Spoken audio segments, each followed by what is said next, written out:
All right, so we'll start today's discussion as we're going to finish chapter 15, and then we're going to get into chapter 16. So let me show you my slides. There we go. All right, everyone should hopefully be able to see the slides. And so what we're going to do is we're going to continue our discussion about unemployment. And so what we're going to do today is we're going to go through and we're going to talk about what types of unemployment there are.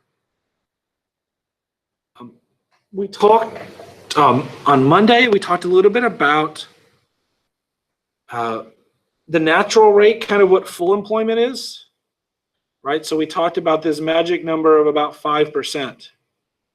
Right? We talked about how 5% is kind of this important number for economists when we look at the economy. So if unemployment rate's right around 5%, we're pretty happy. Well, why is 5% kind of the magic number? And what economists have done is based on your economic conditions or how your economy is set up. All economies have two types of unemployment.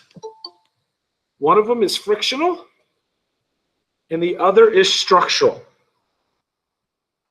So when we talk about frictional is usually short term, and it's unemployment where we're trying to match people. So it's kind of a match. And what we're trying to match here are skills and taste. So we're trying to find workers who match what employers want. So maybe I don't want to work at a job that I have to work overnight. So I'm trying to find a job that suits that I can work 9 to 5.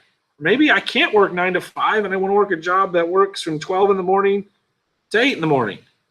So those will be things like taste. We have different taste about what kind of job we want to work. Maybe we want to work in the office. Maybe we want to work at home. Maybe we don't want to travel. Maybe we do want to travel. Those are things of taste. What am I looking for in my job? What kind of culture do I want to be in? And the other part is skills. Do I have the requisite skills for that job?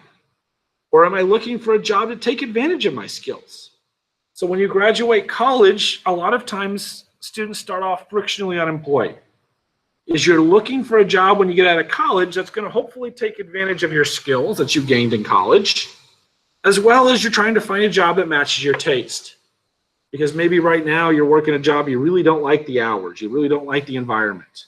So when you graduate college, sometimes when you're looking for a new job and you don't have a job, you're going to be what we call frictionally unemployed. The other type of unemployment we always have is something called structural. Structural occurs because there is this mismatch between the labor market. Is here we have a difference between quantity supplied of jobs and quantity demanded of jobs. So when we talk about quantity supplied is really the number of workers. So quantity supplied, think about it as workers that want jobs, and quantity demanded is number of companies who are going to hire. So with structural, what we have is lots of people who want the job, but not enough jobs being offered by the company to fulfill it. So the first thing we're going to talk about is we're going to focus on frictional. And when we talk about frictional, we talk about job search. So it's the process by which we find jobs so that workers find the appropriate jobs. So if you think about job search over the past 30 years, it has gotten significantly easier. Why has the job search gotten easier? Well, that's where the internet has really played a significant role in job search. So if you think about it, so let's say 30 years ago, I wanted to try to find a job in New York City. How did I do that? I want to live in New York City. How did I find a job there? Well, I could try to cold call. I mean, you just call companies up at random and ask if they're hiring. I could move there and then hope to find a job after I moved, which was actually very common. Or third is I could go to the local library. And what's at the library? They have newspapers. They still, to this day, still have newspapers from all over the country. Why do they have newspapers from New York? Well, that is where you used to find jobs. That's how you found a job. You looked in the newspaper, they had an ad, and then you filled out the application or the resume and sent it to where you needed to. When I mean sent, I meant you mailed it. That's not email, that's regular old US postage mail. So it took a week or two to get there. So this process used to be a relatively long, lengthy process. Today, how do you find a job? Well, you go on the internet, you look for them, heck, you apply online, and they have your application almost instantly. So the search process has gotten significantly easier. So if you look at a trend, and you look at what we call the natural rate, I was teaching the natural rate in economics 20 or 30 years ago. We would talk about it being 5.5%. Well, now it's dropped to 5. Well, why is it dropped to 5?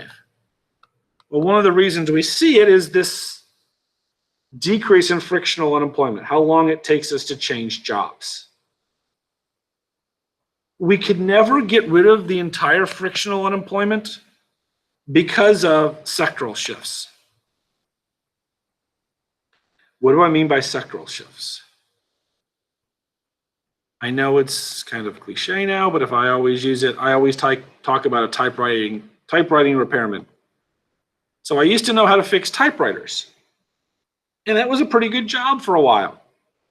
Except what the problem was is computers replaced typewriters. And just because I was a typewriter repairman doesn't mean I can instantly become a computer repairman. Those things aren't easily replaceable. So I had frictional unemployment. I didn't have the skills to become a computer repairman. However, my skills became antiquated, and so I no longer could be a typewriter repairman. And there's this discussion by an economist by the name of Joseph Schipner, and he talks about this process being creative destruction. Is that when we create new industries, we create new products, what happens is we destroy old products. So as a society, we're better off with computers. However, part of society who used to fix typewriters, they no longer have a job, so they're the parts destroyed. So we create and destroy at the same time in the economy. And that process has been speeding up over the years. Often why you hear people on the news, sometimes I'll even talk about it, how you're going to need to maintain your skills and your education moving forward because jobs are changing. All jobs are changing. You have to get better at what you do. I said, you can think about how we're delivering education right now. There's creative destruction happening right now in education.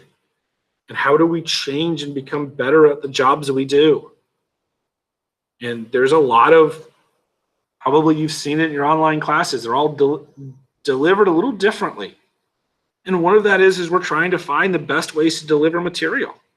There is no standard way to do it.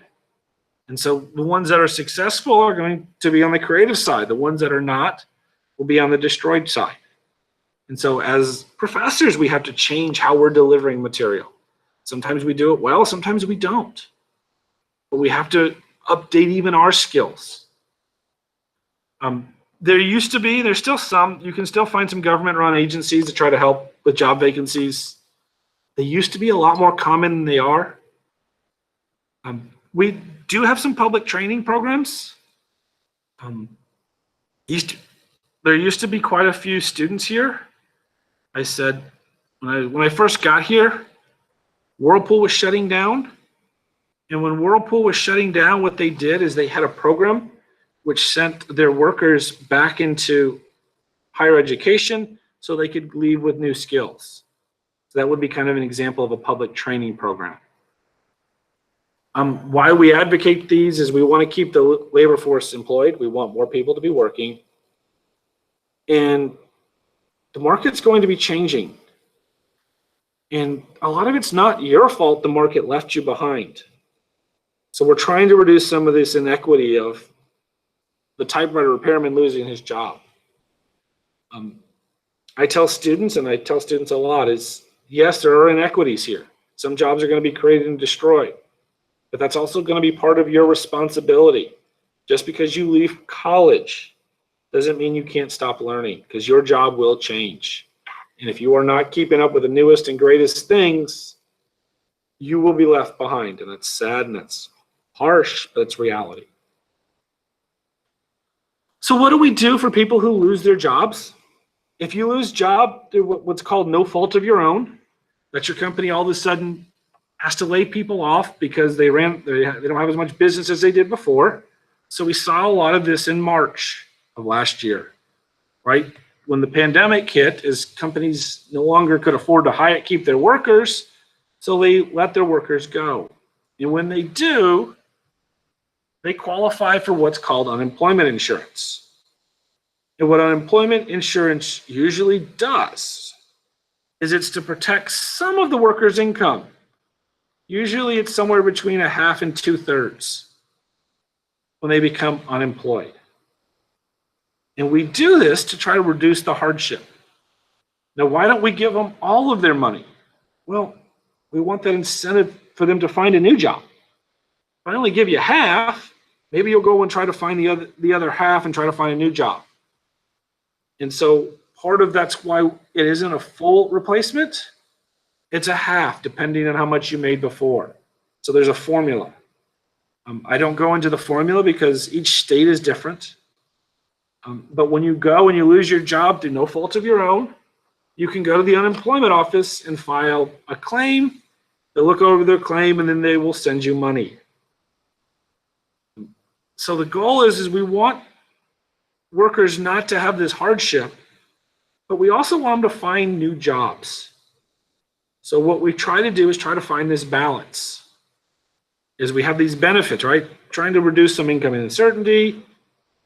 We don't want them necessarily to go take the first job they can. They'll most do a pretty good job at finding a job quickly, but we don't want you to be the executive of ArcBest and then go take a job at McDonald's because you have to have money for your family. That doesn't seem like a very good allocation of resources or human capital. So we want to enable you some time to search for a new job. So we can find a job that takes advantage of your taste and skills. And it's better for the economy for us to be matching skills and workers together. So if you have the skills, we want that worker to have those skills and not really be overqualified for what they're doing. So any questions about frictional? So when we talk about frictional, we talk a little bit about incentives and we talk about job search. The second part is we're going to talk about structural. Now, structural is very simple. It is due to an imbalance in the labor market. So when we think about the labor market, it's a little different. So here, the supply of laborers is us, right? We supply the work. The companies are the ones that are going to pay us. So it's a little different than usual when we talk about supply and demand. Usually us, when we think about it, kind of us would be demand and the businesses would be the supply. In the labor market, it's actually different. The labor market is the businesses are wanting to pay us, and we are the ones supplying the labor, right? We're the ones working. So we're the ones getting paid and the businesses are paying us. So what happens with structural unemployment is we end up at a point where more people want to work than businesses want to hire. Right? So businesses at this wage are only going to give 100 jobs. However, in the economy, 200 people want to work. So a typical time here is quantity supplied is greater than quantity demanded. We consider that a surplus. So we have a surplus of workers. A surplus of workers is unemployment. So there are three reasons why we see structural unemployment. And this is due to the three entities that are involved in the labor market.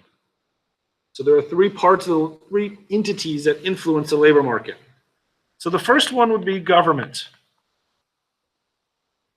And we kind of talked a little bit about this in chapter 6. And we talked about the minimum wage laws. Well, what happens with the minimum wage laws? Well, just like before, right? Minimum wage, as long as it's binding, creates a surplus, right? As we go above equilibrium.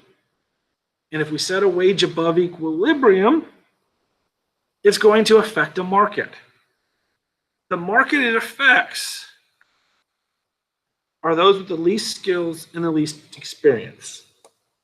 So increasing the minimum wage does not really affect me much, because it's not to be mean or to be explained, is that I have more skills and more experience than the average worker. Now, when I was in college, I did not. I worked a minimum wage job. I didn't have the skills and experience. So I worked minimum wage jobs. However, as I've gotten older, I've got both the experience and the skills, so I'm able to work at a job above minimum wage. And we talked about before who works minimum wage jobs and kind of what happens. So we see here this inability of workers to find jobs. And remember, this is a short-term thing. And sometimes there's misallocation. I said, so sometimes minimum wage laws don't really create unemployment right away. Sometimes it'll be over time. Because what will happen is as businesses, is they have two ways to make products. They can either make it with individuals or they can make it with machines. And if you think about trade-offs or you think about substitutes, if the price of labor goes up, then we will see a demand for capital. And that's what you started to see.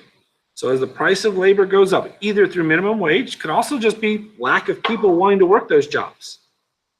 What we see is this demand for capital increase. That's what businesses do, is find machines to replace people. Right? And you can go to places like McDonald's and Walmart, and you can see that they start to have those machines available. Doesn't mean it's right or wrong, but that's what's going to happen, is we're going to move to more capital. And you're starting to see it. Amazon was trying to look at having grocery stores with no employees, or with very, very few employees. Is that everyone just checked out on their phone. You grabbed your product, they looked and saw what you grabbed, and they just checked you out on your phone. This took away a lot of employees. And as labor goes up, that's what we're going to see happen. And we might not see an increase in the unemployment rate. Because remember, there's two parts to the labor market. Is that those jobs may not be there for people who don't have the skills or experience for other jobs. So we may not see them unemployed, but we may see them in the discouraged part. Is I didn't go to school and I don't have any skills, so I can't work a better job, so I can no longer work at the grocery store, so where am I going to work? Well, they can't find anywhere to work. So remember, this model assumes no discouraged workers. So we might see some discouraged workers in that area. And it makes things a little difficult going forward. Again, most people like minimum wages because we think we're going to raise the wage, and we are, if you're the lucky few to get the job. If you're the ones who are not getting the job, you're out of luck. There's no job available for you. And we talked a little bit about that in chapter 6. So that's the one due to the government. This one is due to the employee. So the employee can actually create unemployment. And they do that through the formation of unions. So what is the goal of a union? Well, the goal of a union is to get a wage above equilibrium. Because why would I pay to belong to a union if it couldn't get me a wage better than what I could have gotten on my own? So that's the goal of a union. The goal of a union is to exert market power for higher wages. So they get higher wages, otherwise there would be no benefit of a union. Now, what's the problem with unions? Well, just like before, it's going to create unemployment. And if you're one of the lucky ones to get the union job, that's good for you. However, if you're one that doesn't get the union job, you're left with nowhere to work. So are they good or bad? Well, it depends. Are you one of the lucky ones to get a job, or you are the ones that are left out? And there's still, I think, lots of research to be done here, especially when we start to move into areas when we start to look at income levels and who gets into the union and who does not. Because here, jobs aren't based on skills or ability. It's based on, did I belong to the union? And if I belong to the union, I get the higher wage. If I couldn't get into the union, I can't say, hey, I'll work for $1 cheaper and get the job. Because what happens is you're out of work. So we have unions here are another kind of implication of that. How do unions exert power, right? Is their ability to strike. Is that if you don't pay us, we're going to go on strike, and then the business gets no money. And well, neither do the people who are working. So that's how they try to exert their power, is through mutual destruction, is both businesses and unions won't get any money. And they hope each other will cave first. So somebody will give in first is what their hope is. Finally, the last one is one that comes from the employer. So the first one's created by government, second one's created by the employee. This one is actually created by the employer. So the theory of efficiency wages is, here's what it is. Firms pay above market wages to boost worker productivity and firms' profitability. I think in reality, it should only be one word: profitability. So why does a company pay above market? Companies pay above market wages because they make more profit, the end. So as a business, I'm going to pay above market wages if it's going to end up with more money in my pocket. Not because I love my employees more or whatever. I do it because I'm selfish, because it's going to make more money for me as a company. Now, there are benefits to the workers as well, but the bottom line for the company is I make more money. So we'll talk here about types of wage theories, and we'll talk about why. But remember, the major reason why firms pay higher wages is to make more money. So what are some of the benefits for the workers? One, they're healthier. Remember, if we talked before in chapter 12 about nutrition, if I pay my workers more, they eat better, make themselves healthier, and when they're healthier, they're more productive. Second part, which is more falls into the American style, worker turnover, is if I'm not paying market wages, what happens is my employees figure this out very quickly. Employees usually aren't stupid. Sometimes they don't want to work, but if I'm not paying my workers enough, they figure it out. And they figure they can go work across town and get more money, they will.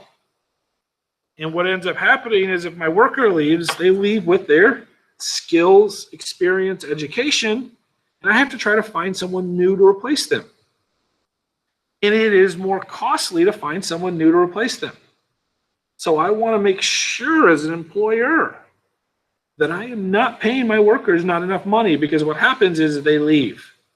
However, if I'm giving them more than they can find somewhere else, then they aren't going to leave.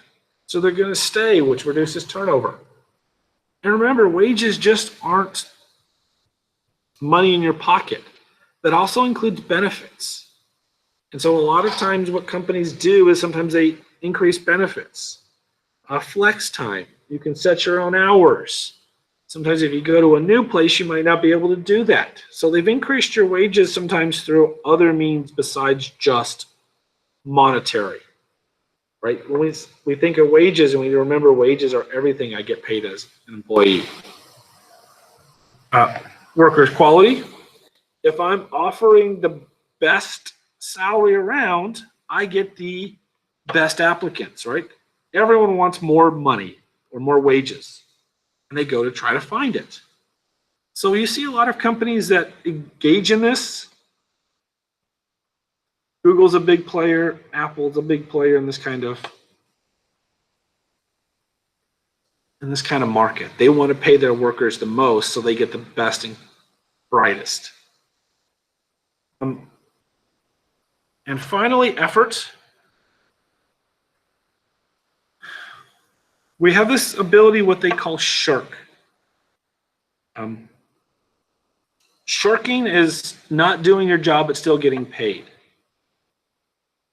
So a lot of workers, why they really haven't moved work at home is because a lot of people shirk at home. So I don't know how many of you are working at home, but how many of you, if you are working from home, shirk on your job? Well, what do I mean by shirk? Well, if you were at the office, you wouldn't do a load of laundry, make dinner. Those kind of things are shirking your responsibility. And if you shirk enough, you're going to get fired. So if you don't do your job enough, you're going to get fired. At work, it's a little harder to shirk because there's somebody next to you watching what you do. There are people that do it, but it's harder to do that. So there's shirking is what they call it. But if I pay you a lot of money, you aren't going to shirk because you don't want to lose your job. So if I'm above market wages, there just aren't enough jobs for you to get at the same wage, so you're going to at least work hard enough to keep your job. There's an old statement that used to be made about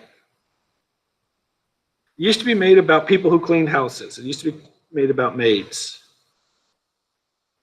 And the comment they used to make about maids is you better make sure you pay your maid enough.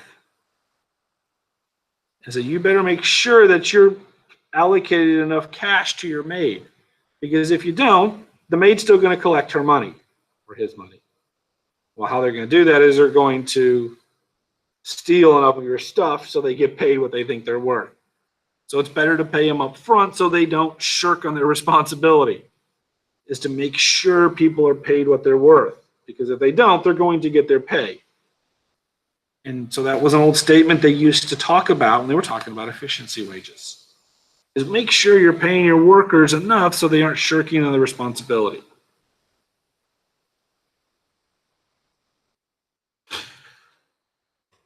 When you're reading your book and it talks about efficiency wages, the efficiency wage king is Ford.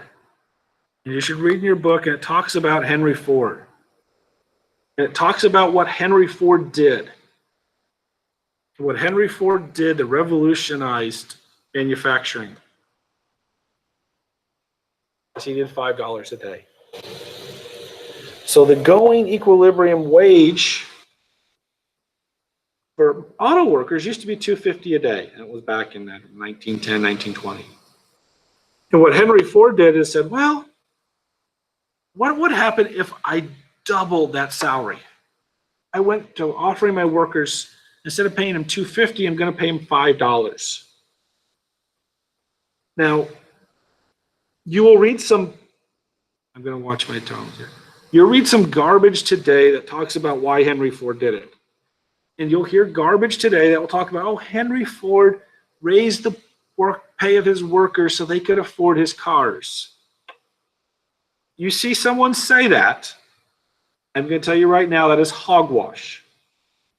Because if I wanted my workers to afford my cars, I just as easily could have lowered my prices. So he did not do that so his workers could afford his cars. That's to be nice, we call that hogwash. Why he did it? Why did Henry Ford pay his workers $5 a day? Simple. Because it made Henry Ford more money. His workers got paid more too, but Henry Ford did it because Henry Ford wanted to get paid more money. And so when Henry Ford paid his workers more money, he made more money. And in fact, there's There are economists who go back and look at history, and they read Henry Ford's diary, and he talks about offering $5 a day. And what he called it was the greatest cost-cutting movie ever made.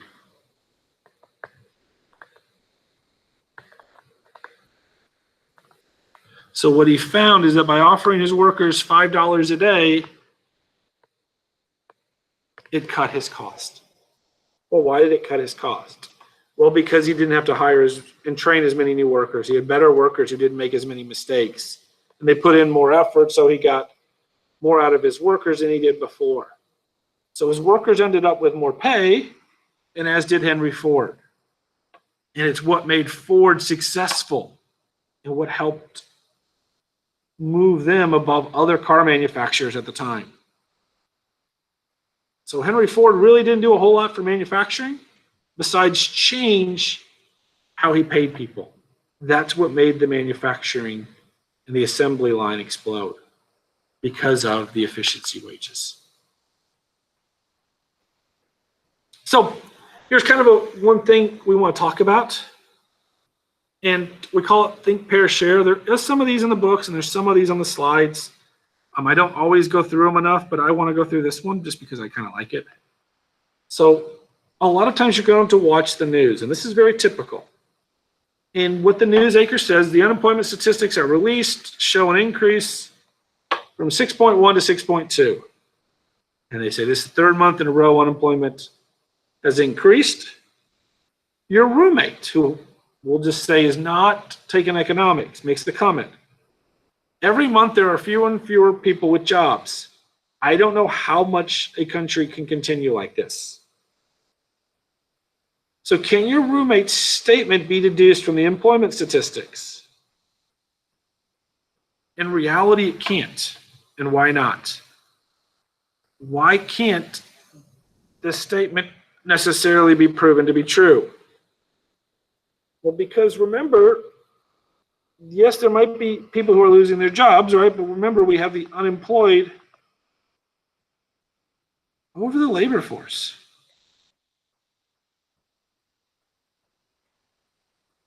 What we could actually have is more people joining the labor force and more people losing some of their jobs. But what we also want to know is what's happening to labor force participation rates. We have to really know both before we can make general statements about the economy.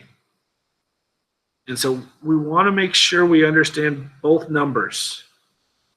And unfortunately, the news doesn't ever give us the labor force participation rate. Usually they just tell us the unemployment rate. And then we make assumptions that with a higher unemployment rate, that must mean the economy is worse. It's not always true, because remember, there are two parts to this: unemployed and the labor force.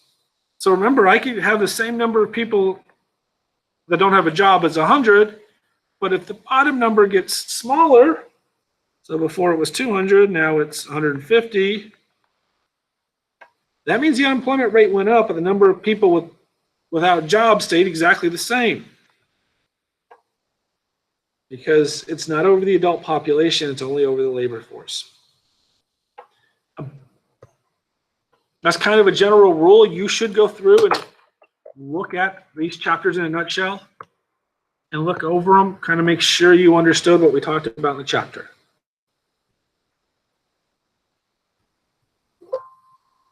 So are there any questions about chapter 15?